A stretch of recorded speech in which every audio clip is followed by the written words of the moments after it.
Thanksgiving has become the day that we put up the tree and decorate for Christmas.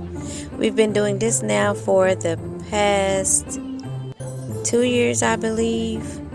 This would make year number 3. And the little ones are always excited to help in any way that they can. We always have lots of fun. The kids pulled out all of the games and decided on categories. I did join them eventually, well, halfway between the game, and almost won. Now, I love my family and love having them around, but honestly, I was ready to get back to my sewing corner. And Kane somehow found a way to take a nap amidst all of the excitement.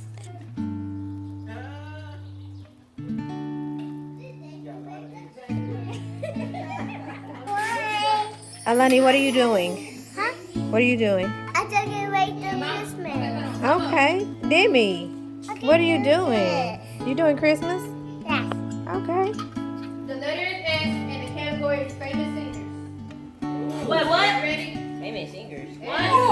What? And there's Kane again. He has changed positions. And this is what the day has been like, cold and raining off and on. It's about 6 o'clock and everyone has went home. I figured I should go ahead and get my fabric organized. And why not share with you guys how I do that?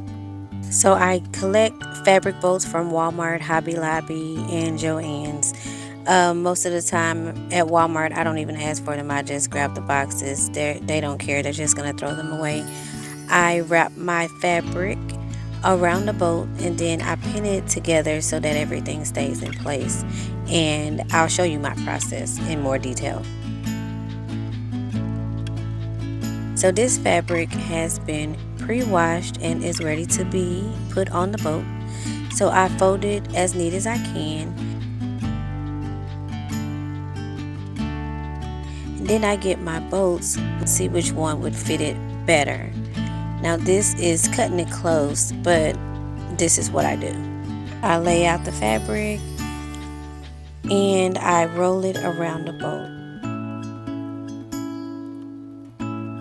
Now when I get close to the end, I try to see how much fabric is going to be left. Like here, there's a tiny piece that would wrap around to the back. So I just pull that forward and fold it under a little bit, leaving a nice clean layer on top.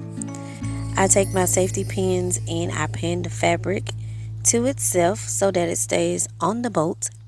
Now I don't know what's up with these safety pins. I bought them in the sewing and craft section of Walmart.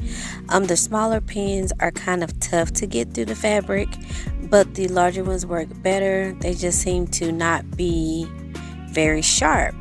And I'm not sure what that's about or if it really matters what section of the store you buy your safety pins from, but I've always thought a safety pin was a safety pin. Once I have those pinned, I put them all to the side. And then it's time for me to make my fabric sheets. The kids decided they wanted to have a sleepover and it was kind of quiet, which is unusual when they're all together. So I decided to see what they were up to. Now Kennedy, she loves to draw. So she came up with a game where everyone has 5 minutes to draw a picture.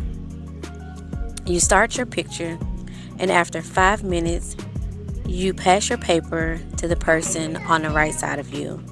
Once you pass the paper, the timer will start again and they can add to your drawing, possibly changing the whole idea of your picture. You do this until your paper makes its way back to you.